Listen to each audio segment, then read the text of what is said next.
마찬가지이긴 하지만은 우리가 13절부터 18절은 다음 주에 함께 나누고요. 오늘은 1절부터 12절까지 말씀 한 절씩 이 시간 우리가 교독하도록 하겠습니다. 제가 먼저 1절 말씀 읽겠습니다. 온 백성이 한 사람처럼 물문 앞에 거리에 함께 모여 서기관 에스라에게 주께서 이스라엘에게 명하신 모세의 율법책을 가져오라고 말하매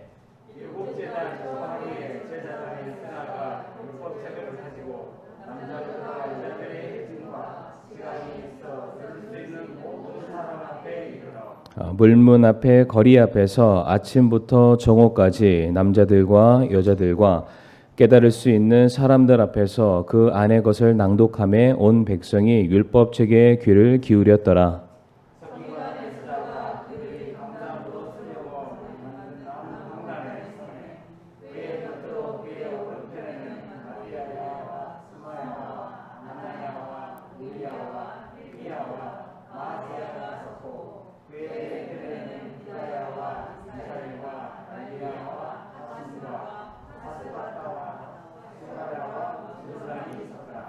에스라가 온 백성 위에 있었으므로 온 백성의 눈앞에서 책을 펴니 그 책을 펼 때에 온 백성이 일어서니라.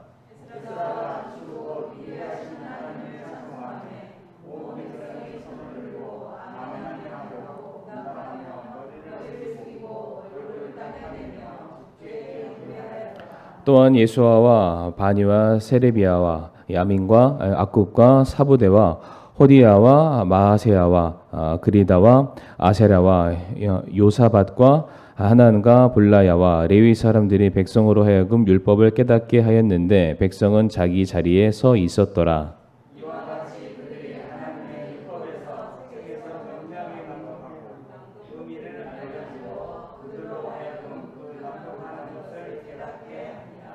온 백성이 율법의 말씀들을 듣고 울므로 디르사다인 느헤미야와 제사장 겸 서기관인 에스라와 백성을 가르친 레위 사람들이 온 백성에게 이르기를 이날은 주 너희 하나님께 거룩한 날이니 애곡하지 말며 슬피 울지 말라 하고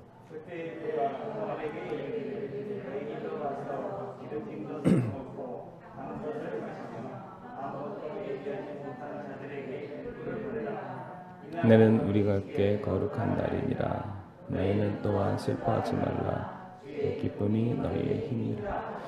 이처럼 레위 사람들도 온 백성을 조용하게 하며 이르기를 오늘은 거룩한 날이니 너희는 조용히 하고 근심하지 말라 하매 온 백성이 자기들의 길로 가서 먹고 마시며 일부를 보내고 크게 기뻐하였으니 이는 그들이 자기들에게 밝히 드러난 그 말씀들을 깨달았기 때문이더라. 아멘.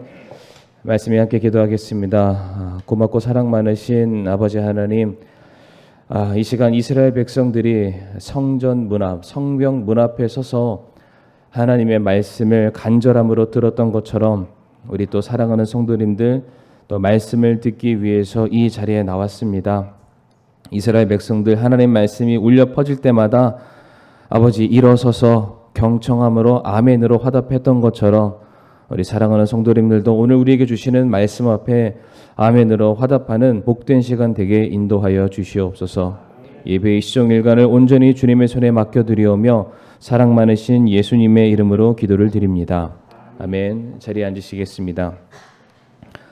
오늘은 느헤미야 8장 1절부터 이제 12절까지 말씀 먼저 살펴보도록 할 텐데 먼저 회복되어야 될 것, 먼저 회복해야 할 것이라는 제목으로 함께 말씀을 나누도록 하겠습니다. 지난 시간에도 말씀을 드렸지만은 드디어 예루살렘 성벽이 완공이 되었습니다. 무려 140여 년간 미루어졌던 성벽 공사가 단 52일 만에 완공이 됐습니다. 이것은 성벽 재건 공사를 향한 이스라엘 백성들의 그 전심이죠. 그들의 마음과 간절함이 얼마나 컸는지를 보여주는 단적인 사례다라고 말씀을 드릴 수가 있습니다. 이제 성벽 재건의 사명과 목적을 달성했기 때문에 사실상 느헤미야서가 마무리되는 것이 맞습니다. 그러나 지난 시간에도 말씀을 드렸던 것처럼 느헤미야와 그리고 이스라엘 백성들의 경우 단지 성벽을 재건하는 일이 그들에게 있어서 궁극적인 목적은 아니었습니다. 예를 들어서 이스라엘 백성들이 출애굽을 하게 되었을 때에 모세가 바로 왕에게 찾아가서 내 백성 이스라엘을 이제 내가 데리고 나가길 원한다. 그러니까 바로하고 묻습니다. 왜 그러냐? 우리가 4일 길을 나가서 하나님께 예배를 드리길 원한다. 이렇게 고백을 합니다. 출애굽을 하는 것도, 그러니까 세상으로부터 구별되는 모든 이유 중에 하나가 단순히 거기에서 받는 고통에서 벗어나기 위함이 아니었습니다. 우리가 그곳에서 벗어났을 때 우리가 누구인지를 확인하고 우리가 해야 될 하나님의 백성으로서 가장 중요한 우리가 예배부터 회복하겠다. 이게 이스라엘 백성들에게 있어서 가장 중요한 사명이자 그들의 삶의 목적이었습니다. 마찬가지로 오늘 본문 말씀도 보게 되면은 성벽 재건과 더불어서 이제 이스라엘 백성들이 그들이 그동안 내려놓았던 이제 예배의 회복, 신앙의 회복을 위해서 앞장서는 모습을 우리가 말씀을 통해서 확인해 볼 수가 있는데, 먼저 1절 말씀 다시 한번 성도님들 눈으로 한번 보시겠습니다. 온 백성이 한 사람처럼 물문 앞에 거리에 함께 모여 서기관 에스라에게 주께서 이스라엘에게 명령하신 모세의 율법책을 가져오라고 말하매라고 되어 있습니다. 백성들이 지금 에스라에게 무엇을 요구하고 있습니까? 우리에게 하나님께서 명하신 바로 그 모세의 율법책을 좀 가져와 달라라고 요청을 하고 있습니다. 그러니까 지금 하나님의 말씀을 이제 들어야 되는데 이거를 듣기 위해서 요청한 대상이, 그러니까 저와 같은 목사나 뭐 전도사나 선교사님이나 가르치는 교사들이 나의 백성들아, 우리 백성들아, 우리가 드디어 하나님의 말씀을 들어야 되지 않겠느냐 강청함으로써 말씀 듣는 것이 시작된 것이 아닙니다. 먼저 이스라엘 백성들이 드디어 성벽이 재건됐고, 성벽이 재건됐다 하면 우리들의 삶의 영역이 바운더리가 정해진 것이고, 이 모든 바운더리는 우리가 하나님의 자녀라는 성전 중심으로 모인 것이기 때문에 우리가 뭘 먼저 해야 되겠냐? 우리가 지금 제일 먼저 해야 될 것은 바로 우리의 중심 되시는 하나님의 말씀을 듣는 것이 우선되어야 될 것이다. 이것이요, 성도님들, 느헤미야 요청이 아니었고요, 에스라의 요청이 아니었고, 어떤 레위인들의 요청이 아니라 바로 이스라엘 백성들이 자발적으로 요청했다는 사실입니다. 지금도 만약 우리 성도님들에게 주일 오후 예배가 끝나고 나서 성경 공부하면 어떨까요? 라고 제가 요청하면은 성도님들 다 참여하실 예정이신가요? 금요일 날 저녁이나 목요일 날 저녁에 성경 공부를 만들겠습니다. 그냥 성경 공부도 어려우니까 성경 읽기, 성경을 읽읍시다. 다 오실 거죠? 네, 아멘이라고 제가 이렇게 대답을 하겠습니다. 그러니까 쉽지 않죠. 모든 것이 다 완비되어 있음에도 불구하고 그저 조금 시간을 내어서 말씀을 하나 읽는 것뿐인데도 우리는 이것이 굉장히 쉽지가 않습니다. 그런데 오늘 본문에 이스라엘 백성들에게 있어서 이제 성벽이 재건되었잖아요. 7장 하반절 말씀 보게 되면 이제 그들이 살아갈 거주지, 집도 어느 정도 마련이 됐습니다. 그러니까 다시 얘기를 해서 이제 이스라엘 백성들에게 주어진 커다란 수건 사업이 해결이 됐습니다. 그리고 이제 수건 사업을 다 마무리하고 그들이 살 만한 조그마한 집을 만들어 놨습니다.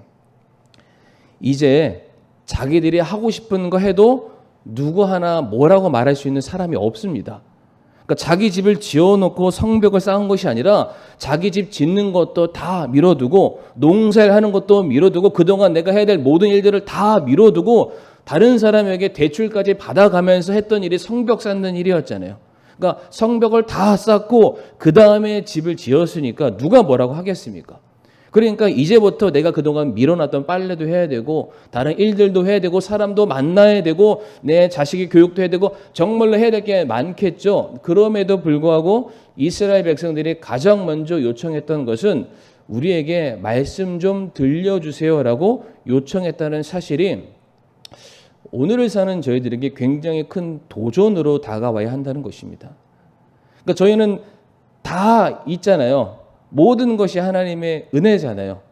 그러면은 이 은혜가 계속해서 유지되기 위해서 이 은혜를 내가 과연 받을 만한 자격이 있는지, 그리고 이렇게 은혜를 베풀어 주신 하나님은 과연 어떠한 분이신지를 우리는 정말로 더 많이 알아가야만 합니다. 그리고 그렇게 할 수 있도록 하나님께서 형편과 시간과 여유를 다 허락해 주셨죠. 그럼에도 불구하고 지금 이스라엘 백성들과 전혀 딴판이죠. 그들의 삶의 수준은 거의 바닥에 있고요. 그 사람들과 오늘날 우리를 비교하면 우리는 굉장히 높은 하이 퀄리티의 삶을 살고 있습니다. 그럼에도 우리는 말씀에 대해서 갈급해하지 않고요.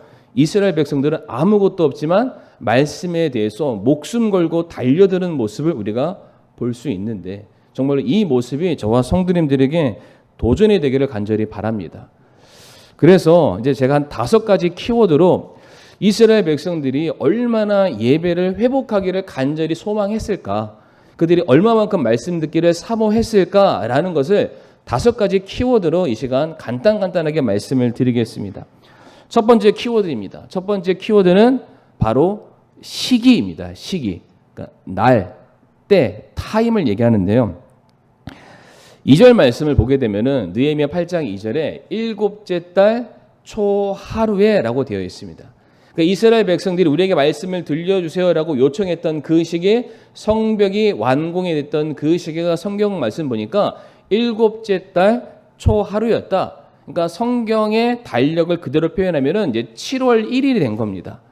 그런데 여기에 나와 있는 달력은 성도님들 아시죠? 이게 유대력입니다. 유대인들이 쓰는 달력이고 오늘날 우리가 쓰고 있는 달력은 그레고리력이라고 태양력을 중심으로 한 달력입니다. 두 개가 다릅니다. 7월, 성경에서 말하는 7월은 오늘날 10월을 말합니다. 10월이라고 하나요? 10월이라고 하나요? 10월이라고 하나요? 어쨌든 10월. 서울 사투리는 아닌데 10월 좋습니다. 10월입니다. 자, 그런데 이 10월이라는 이 때가 이제 절기적으로 어떤 특징을 가지고 있냐면 아마 말씀을 들었을 때 한 번쯤은 그러니까 들어보셨던 적이 있을 텐데 이른 비와 늦은 비 들어보신 적 있으시죠? 10월이 바로 이른 비가 내리는 때가 10월, 유대력으로는 7월이 되겠습니다. 다시 말해 유대인들에게 있어서 이른 비가 내리는 때는 한 해의 농사를 시작을 알리는 사인이 되겠습니다. 이른 비가 내리기 시작하면 이제 그들이 해야 될 일이 무엇이냐면 밭으로 나가서 쟁기질을 하고 씨를 뿌려야만 합니다. 7월은 이른 비가 내려서 땅을 적시고 풀들이 푸릇푸릇 돋아나기를 기다리는 때, 풍성한 소출을 기대하면서 가장 바쁘게 움직여야 될 시기가 바로 성경에서는 그때가 바로 7월이다. 이른 비가 내리는 때다라고 되어 있습니다. 오늘날 우리로 따지면은 이제 모내기를 해야 될 시기이죠. 가장 바쁘고 가장 정신이 없을 때라고 말씀을 드릴 수가 있습니다. 이것을 꼭 농사에만 비유하는 것이 아니라 우리가 무엇인가 새로운 사업을 시도하거나 우리의 인생의 제2의 출발을 앞두고서 무엇인가 바쁘게 준비하고 내 삶을 새롭게 시작하려는 그 시기가 오늘 본문에 나와 있는 7월입니다. 7월. 그런데 이와 같은 시기에 이스라엘 백성들이 무엇을 선택했습니까? 하나님의 말씀을 듣는 것을 선택했습니다. 성벽이 완공되었을 때, 이제 드디어 성벽이 완공되자 하늘에서 부스스하고 비가 내리는 거예요. 지금이 타이밍이다. 하나님께서 집도 주시고 성벽도 주시고 우리들의 삶의 새로운 시작을 알리시는 이 이른 비가 내렸으니까 다른 거 할 필요가 없다. 지금 빨리 논밭으로 달려가서 쟁기질하고 씨를 뿌리자. 충분히 이렇게 할 수 있는 상황이었죠. 그럼에도 불구하고 이스라엘 백성들이 선택했던 것은 지금 당장 먹고 사는 문제를 해결하는 것이 우리들의 삶에 중요한 것이 아니다. 지금까지도 하나님께서 공급해 주셨고 채워 주셨기 때문에 지금 우리가 붙들어야 될 것은 바로 하나님이시다. 그리고 그 하나님을 대변하는 하나님의 말씀을 지금 우리가 들어야 될 때이다. 시편 127편 1절과 2절 말씀 우리 성도님들 같이 한번 읽어보실까요? 시편 127편 1절에서 2절 말씀입니다. 시작.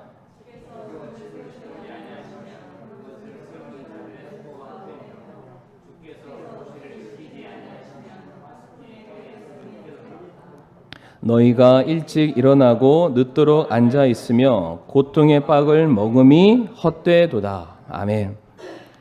이 1절과 2절 말씀은 결론 짓게 되면은 우리의 삶의 모든 것을 지키시고 채우시고 공급하시는 분이 우리의 하나님이시라고 말씀하고 있습니다. 우리의 노력과 우리의 열심과 정성과 애씀이 결코 우리들의 삶을 우리가 스스로 지탱해 나갈 수 없다는 뜻이기도 합니다. 그러므로 주께서 우리의 가정에 나의 삶의 주인 되심을 인정하는 것, 그분의 말씀을 양식 삼는 것이 가장 중요함을 이스라엘 백성들이 이미 지나온 그 포로 생활을 통해서 이미 깨닫고 있었습니다. 우리가 하나님의 말씀을 내려놓는 순간, 하나님을 의지하지 않는 순간 하나님의 말씀을 양식 삼는 것이 아니라 세상이 내게 주는 것으로 내 배를 채우는 순간 나는 이 세상의 노예가 되어서 살아왔던 그 처절한 암흑의 시기를 그들이 기억하고서 지금 이 순간 우리들의 삶에, 아니 나라는 내 마음의 밭에 하나님께서 이른 비를 내려주는 이 시점에 내가 심어야 될 것은 먹고 마시기 위한 씨가 아니라 바로 말씀의 씨앗을 먼저 심어야 되겠다. 이스라엘 백성들이 바로 그와 같은 마음으로 가장 바쁜 시기에 이스라엘을 불러서 나에게 말씀을 주세요. 제가 말씀을 받아들일 준비가 되어 있습니다. 제가 제 말씀을 받기 위해서 제 모든 것들 다 내려놓고 다 기경하고 새롭게 갈아엎겠습니다. 주님의 생명의 말씀이 제 안에서 뿌리내리고 자라기를 원합니다. 바로 이와 같은 마음이 이 자리에 앉아 계시는 우리 사랑하는 성도님들에게도 동일하게 있기를 간절히 바라겠습니다. 근심 걱정 다 떨쳐버리시고요. 정말로 주님의 말씀이 내게 가장 중요하다, 내게 가장 많이 필요하다, 이와 같은 고백을 꼭 해주시기를 바라겠습니다. 두 번째 키워드를 보게 되면은 대상입니다. 대상. 듣는 사람들, 누가 듣게 되었습니까? 2절 말씀 보게 되면 남자들과 여자들의 회중과 지각이 있어 들을 수 있는 모든 사람이라고 되어 있습니다. 누가 말씀을 들었습니까? 모든 사람, 남녀노소를 물어나고 모두가 다 하나님의 말씀을 들었다라고 되어 있습니다. 사랑하는 성도님들, 우리 모두는 하나님의 말씀으로 지은 바가 되었습니다. 그리고 말씀 자체이신 예수 그리스도를 우리가 마음에 모셔드렸습니다. 그리고 성령 하나님께서는 매일같이 우리 안에서 주님께서 우리에게 전해주시는 그 말씀에 대해서 계속해서 이해시키고 계시고 그것을 깨닫게 해주시고 우리 안에서 확신을 주고 계십니다. 더군다나 하나님 말씀 보게 되면 하나님의 말씀 자체가 우리가 이 땅에 살아가는 우리들의 영혼의 참된 양식이라고 또한 말씀하고 계십니다. 우리는 말씀으로 거듭났고요. 진리의 말씀 비추는 그 길을 우리는 반드시 걸어가야만 합니다. 이 땅에 태어난 모든 인생들, 모든 피조물들은 단 한 명도 열애 없이 하나님의 말씀에 영향을 받을 수밖에 없고 하나님의 말씀대로 살아가야만 하며 하나님의 말씀으로 새로워질 수가 있는 것입니다. 그래서 하나님의 말씀은 나이가 어리다고 해서 혹은 나이가 많다고 해서 내 신앙의 경력이 오래가 됐다고 해서 성도님들 예외될 수 있는 것이 결단코 아닙니다. 뿐만 아니라 내가 세상적으로 높은 지위에 있기 때문에 내가 중요한 역할을 내가 맡고 있기 때문에 지금 너무 바빠서 미뤄둘 수 있는 것이 아니라는 것입니다. 아니, 내가 정말로 어떠한 누구의 말도 들을 수 없을 정도로 낙심되고 육체적으로 피로하고 완전히 다 다운이 됐다 할지라도 그럼에도 불구하고 우리가 말씀을 뒷전으로 미뤄두거나 차등으로 우리가 미룰 수 없다는 것입니다. 요한복음 1장 1절 말씀에 화면에는 없습니다. 처음에 말씀이 계셨고 말씀이 하나님과 함께 계셨으며 말씀이 하나님이시라고 되어 있습니다. 그러니까 말씀을 우리가 경히 여길 수 없는 이유가 말씀이 하나님이라고 되어 있잖아요. 그러니까 우리가 하나님을 만나고 하나님과 교제하고 하나님의 뜻을 우리가 구별하기 위해서는 보이지 않는 하나님을 찾기 위해서 산속으로 돌아가는 것이 아니라 우리에게 주시는 이 성경 말씀을 통해서 우리는 얼마든지 하나님을 만날 수가 있습니다.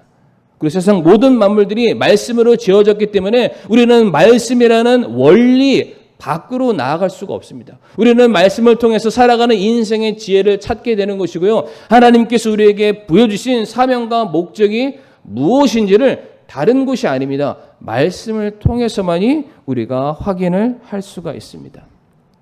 바로 하나님의 말씀이 나를 살리기 때문에, 하나님의 말씀이 내 앞길을 인도하기 때문에, 아니 하나님의 말씀이 진리이기 때문에 우리는 그 어디에도 갈 수가 없고 오직 하나님의 말씀을 들을 수밖에 없다. 이 듣는 대상이 모두라고 되어 있습니다. 사랑하는 성도님들, 모두입니다. 구원받은 사람도 들어야 되고요. 구원받지 않는 사람도 들어야 되고, 신앙이 오래됐다 할지라도 그럼에도 들어야 되고요. 바빠도 들어야 되고, 내 삶이 공핍해도 들어야 되고, 회사 일이 바빠도 들어야 되고, 어찌 되었든지 간에 우리는 하나님의 말씀 안에서 절대로 벗어날 수가 없다.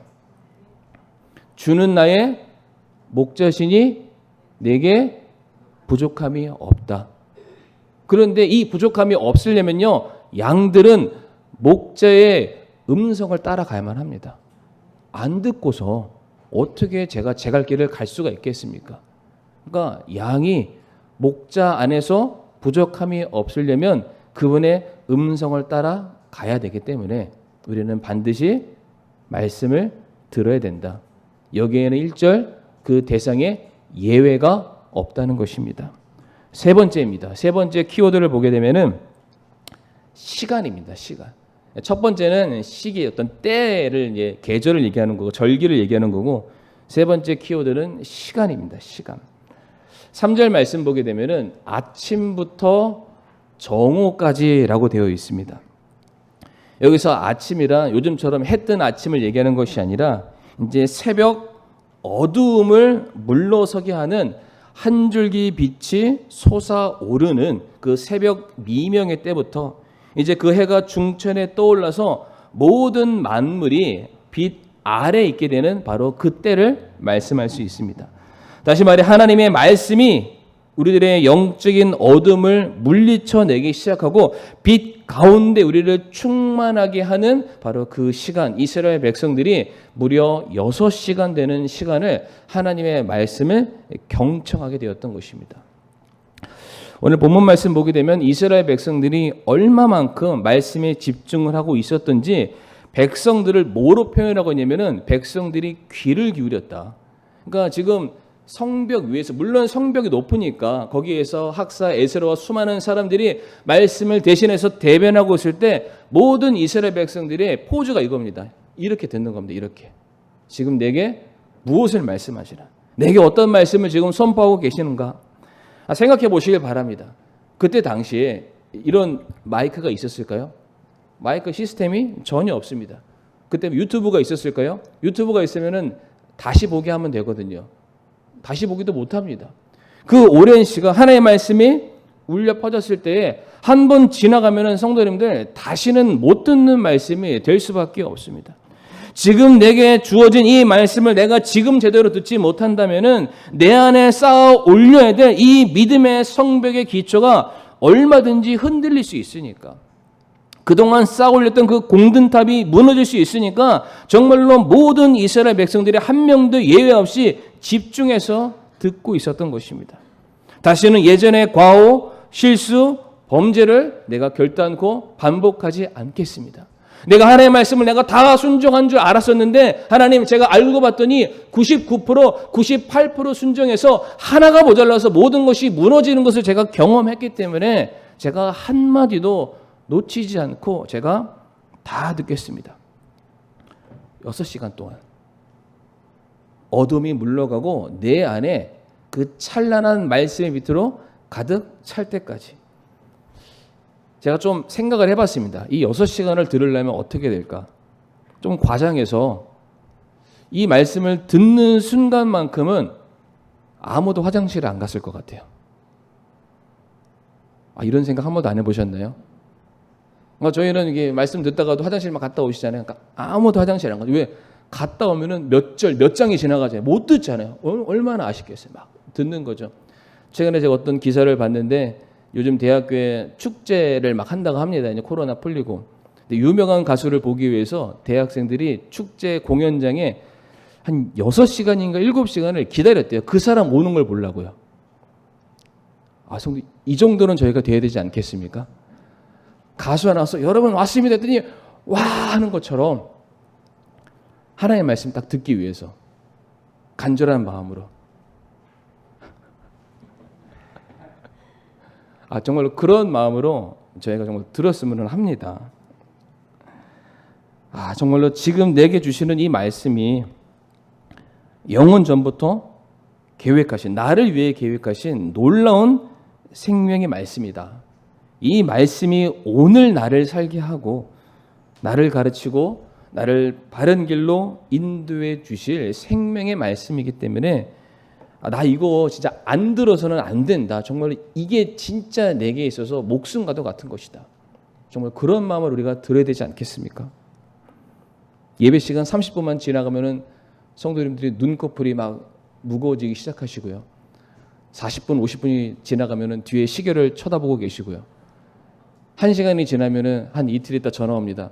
목사님, 저는 목사님 말씀이 참 좋은데 누가 1시간은 너무 길대요. 정말로 이스라엘 백성들처럼 간절함으로 또 제가 꼭 한 번 갔다 온 걸로 여러 번 얘기해서 제가 꼭 성지순례 한 100번 갔다 온 것 같은데 유대 강야를 볼 수 있는 기회가 있었는데 이제 그 가이드 하시는 목사님께서 꼭 하시는 말씀이 모자를 쓰고 가세요라고 얘기를 합니다. 그래서 또 그 다음에 뒤 붙여서 하시는 말씀이 수치 많으신 분들은 괜찮은데 수치 없는 분들은 나가서 한 2-3시간만 걷고 오면은 여기 위에가 다 타서 껍질이 벗겨진다. 그 정도로 굉장히 태양이 강렬하게 비칩니다. 그러니까 6시간을 여기만 본 거예요. 내 얼굴이 타든 말든 상관하지 않는 거죠. 화장실 이런 거, 뭐 카톡 확인도 하지 않습니다. 집에서 먹을 것도 고민하지도 않습니다. 다 밀어놓고 만사 다 제쳐놓고 지금 내가 말씀을 듣는데 나를 방해할 것은 아무것도 없다. 그 마음으로 말씀 듣기 위해서 나와주시기를 간절히 부탁드리겠습니다. 네 번째 키워드입니다. 네 번째 키워드 반응입니다. 반응. 느헤미야 8장 5절 말씀 보게 되면은 에스라가 온 백성 위에 있었으므로 온 백성의 눈앞에서 책을 펴니 그가 책을 펼 때에 온 백성이 일어서니라라고 되어 있습니다. 일어섰다. 우리 교회도 말씀이 시작했을 때 우리가 본문 말씀을 읽을 때는 다 같이 일어나서 같이 말씀 보시잖아요. 너무나도 좋은 전통이 우리 교회에 있습니다. 그런데 우리가 일어난다는 것은 우리가 상대방에 대한 배려의 모습이기도 합니다. 그러니까 피조물인 우리가 창조주이신 하나님의 말씀을 받아 듣는 이 시간에 감히 우리가 어떻게 앉아 있겠습니까? 그러니까 우리가 일어서서 하나님의 영광을 아련하는 겁니다. 만나 뵙는 거죠. 그런데 이와 같은 경건의 모습으로도 우리가 일어나지만 더 중요한 건 일어난다라는 이 단어의 뜻을 살펴보니까 섬긴다. 섬기기 위해서 일어난다. 뭔가 일하기 위해서 일어난다라고 되어 있습니다. 제가 한번 성도님들한테 그 안식에 대해서 하나님께서 천지를 창조하시고 일곱째 날 안식하셨음에 대해서 제가 설명을 드렸는데 안식한다는 것은 단순히 쉰다라는 개념이 아닙니다. 물론 안식한다는 의미가 앉다라는 의미지만 앉는다고 해서 쉬는 게 아닙니다. 앉는 대상이 누가 앉으시면 하나님이 앉으시는데 왜 앉으셨냐 기억하고 계시죠? 말씀으로 다 만드셨잖아요. 그러니까 이제 일곱째 날은 말씀으로 만든 모든 것들이 말씀에 입각해서 그대로 준행하는지를 보시기 위해서 하나님이 앉으신 겁니다. 그러니까 하나님께서 예배를 받으시기 위해서 앉으셨고 나머지 모든 피조물들은 말씀에 따라 일어나서 자기 일을 하는 겁니다. 명하셨잖아요. 명하신 게 움직이는 겁니다. 그러니까 우리가 예배를 드릴 때 일어난다라는 개념은 하나님 내가 주신 말씀 잘 받고 가겠습니다. 이런 차원이 아니라 주신 그 말씀대로 내가 행하겠습니다. 라는 그 마음으로 이스라엘 백성들이 일어선 거예요. 그때 당시에 의자가 없어서 일어선 게 아닙니다. 무슨 스탠딩 공연하기 위해서 일어선 것이 아니라 지금 주신 말씀 내가 부여잡고 달려가려고요. 그동안 이스라엘 백성들이 말씀을 못 들었겠습니까? 율법이 없어서 그들이 무지한 삶을 살았습니까? 그렇지 않죠. 숱하게 말씀을 들었고 말씀 가운데 살아왔고 이마이며 팔에며 문설주며 모든 것에 말씀을 새기는 그러한 삶을 살았지만은 그 모든 사람들의 결정적인 잘못이 무엇이었냐? 듣기만 했습니다. 그리고 듣는 거를 그냥 터부시 여겼습니다. 근데 알았잖아요. 그렇게 행하지 않았을 때 내가 들었던 모든 것들이 그 믿음이 가짜라는 것을 알았기 때문에 이제 주신 그 말씀을 내가 가지고 달려나가기 위해서 앉는 게 아니죠. 예수님께서도 요한복음 14장 말씀 보게 되면 다락방에서 제자들에게 다락방 강화 말씀을 가르치시면서 맨 마지막 14장 맨 마지막 절에 뭐라고 말씀하시냐면은 하나님께서 내게 말씀하신 것을 세상에 보이기 위해서 일어나 가자라고 하셨습니다. 일어난다는 의미가 바로 여기에 있습니다. 여기에. 그래서 이스라엘 백성들이 이어지는 오늘 본문 6절 말씀에 뭐라고 얘기하고 있습니까? 에스라가 죽은 위대하신 하나님을 찬송하며 온 백성이 손을 들고 뭐 했다고요? 아멘, 아멘. 하나님의 말씀이 이루어질 것을 내가 믿습니다. 그렇게 될 것을 믿기 때문에 나는 그렇게 살기로 하나님 작정했습니다. 그러니까 일어서서 그거 한 거예요. 마치 손을 들고 제가 하겠습니다. 제가 하겠습니다. 제가 그렇게 살겠습니다. 제가 그 길로 내가 나아가겠습니다라고 말했던 것처럼 모든 이스라엘 백성들이 아멘 아멘 하는 거예요. 앉아서 아멘 하는 게 아닙니다. 또 들었던 말씀 귀찮아. 이렇게 반응하는 것이 아니라 모든 백성들이 일어나서 6시간 되는 시간 동안은 오직 하늘만 바라보면서 하나님이 내게 주시는 그 빛의 말씀을 들으면서 아멘, 제가 하겠습니다. 제가 나아가겠습니다. 제가 순종하겠습니다. 제가 그 말씀대로 살아가기를 작정하겠습니다. 라고 반응을 했다는 겁니다. 반응을. 사랑하는 성도님들, 하나님의 말씀은 때로는 우리들의 생각과 이해와 감정에 동의가 될 필요가 없습니다. 물론 말씀을 들었을 때 재밌으면 좋죠. 뭔가 내게 탁 감동을 주는 것도 참 좋겠죠. 그러나 성도님들, 그런 것이 하나님의 말씀의 진의는 아닙니다. 하나님이 우리들의 마음 설득시키기 위해서 기본적으로 우리에게 주시는 말씀은 없습니다. 아니 어차피 우리가 하나님의 말씀을 다 듣는다 해도 솔직하게 말씀드려서 그 모든 말씀 우리가 다 깨닫지도 못합니다. 그거를 받아낼 만한 그릇도 우리가 되지 않습니다. 다시 말해 이해해야 움직인다. 이거는 잘못됐습니다. 주어지는 대로 순종하는 것뿐입니다. 주신 말씀대로 살아가는 것이 우리에게 중요한 것이고요. 그냥 아멘하고 부르시는 곳에 나아가는 것. 말씀에 순종하고 행하게 되었을 때에만 우리가 그 말씀의 진리를 알게 되는 것입니다. 그러니까 모든 신앙생활에 있어서는 시간이 필요합니다. 시간이 지나고 나면은 아는 거죠. 근데 그냥 시간이 지난다고 아는 게 아니라 그 말씀에 순종하는 인내의 시간을 통해서 그 말씀의 깊이와 생명을 알게 되는 것입니다. 그러므로 성도님들 중요한 건 하나님의 말씀에 반응해야 됩니다. 때로는 말씀이 내게 회초리 같이 느껴진다 할지라도 쓰디쓴 한약처럼 여겨진다 할지라도 차라리 내가 말씀을 떠나서 겪게 되는 그 고통과 후회와 두려움이 내가 더 크기 때문에 내가 정말 하나님의 말씀에 내가 온전하게 제가 반응하길 원합니다. 반응하겠습니다. 이렇게 반응하는 이스라엘 백성들 말씀 들으면서 단언컨대 눈 하나 깜짝하지 않았을 겁니다. 조는 거 이거 허락되지 않습니다. 왜? 내가 그 말씀에 순종하기 위해서 내가 먼저 손들어야 되잖아요. 막 참에 내 꼴로 만들어야 되잖아요. 이러한 말씀에 대한 적극적인 자세가 우리 성도님들에게 있기를 간절히 바라겠습니다. 마지막입니다. 짧게 말씀드리겠습니다. 마지막 키워드는 순종입니다. 순종. 9절 말씀 보게 되면은 이스라엘 백성들이 이 말씀을 듣고 울었다라고 되어 있습니다. 울었다. 그러니까 이제 울었다는 의미가 두 가지인데요. 하나는 그동안 노예 생활하면서 하나님의 말씀을 제대로 못 들었잖아요. 그러니까 우리도 코로나 겪으면서 제대로 된 예배를 못 하다가 뭔가 좀 모이고 예배 드리면서 마음에 막 감동이 넘쳤던 것처럼 이스라엘 백성들이 140년 이상 노예 생활하다가 드디어 예배다운 예배, 말씀다운 말씀을 딱 들으니까 눈물이 주르르 흐른 거예요. 근데 그렇게도 눈물을 흘렸지만은 또 어떤 이유에서 눈물을 흘렸냐면은 하나님의 말씀을 들으니까 한마디 한마디가 다 자기를 향한 말씀인 거예요. 자기의 연약함이 드러나기도 하고요.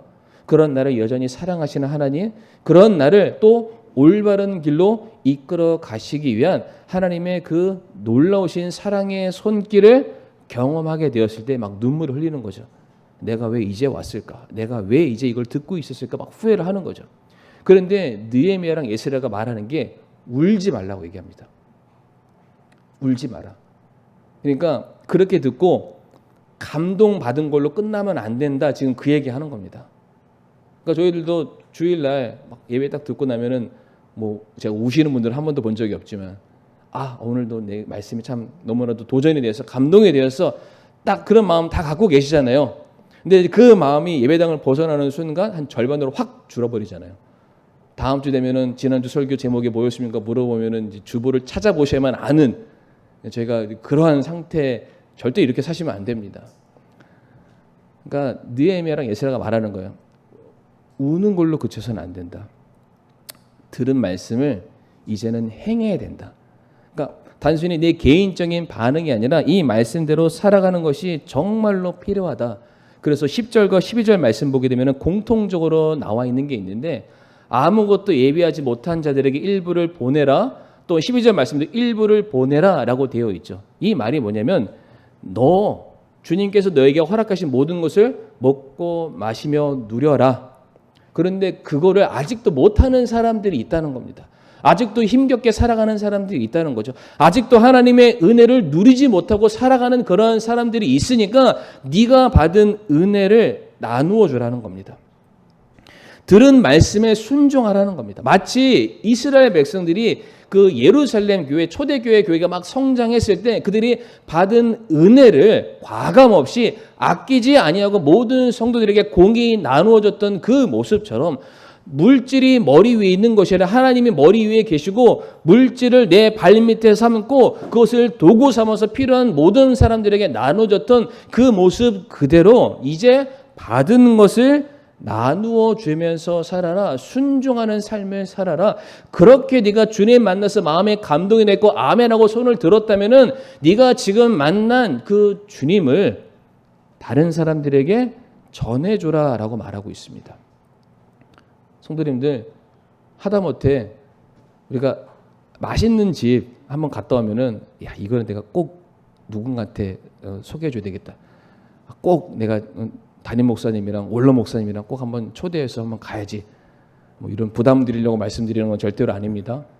그런 생각들 하잖아요. 뭐 하다못해 내 남편에게, 내 자식들에게 꼭 한번 이 식당 가야지.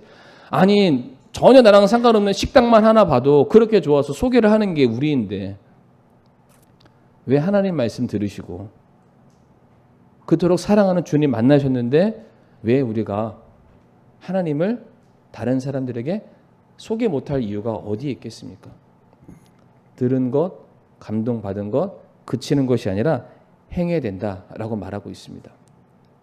바로 이렇게 말씀드렸던 이제 다음 주에 또 추가적인 게 더 있습니다. 바로 이와 같은 것들이 가장 먼저 우리 안에 선행되었을 때에 이것이 진정으로 우리의 믿음이, 우리의 예배가 회복되는 놀라운 길이 될 것입니다. 그 사랑하는 성도님들, 돌덩어리 몇 개 쌓는 게 중요한 게 아닙니다. 내가 먼저 하나님 앞에 바로 서는 것, 하나님과 믿음의 관계, 교제의 관계, 예배가 먼저 회복되는 것 정말로 중요합니다. 그 일을 위해서 더욱더 신앙의 길에 매진하시는 저와 사랑하는 성도님들이 되기를 간절히 바라겠습니다. 이 시간 바로 집사님 나오셔서요 찬양 인도해 주시기를 바라겠습니다.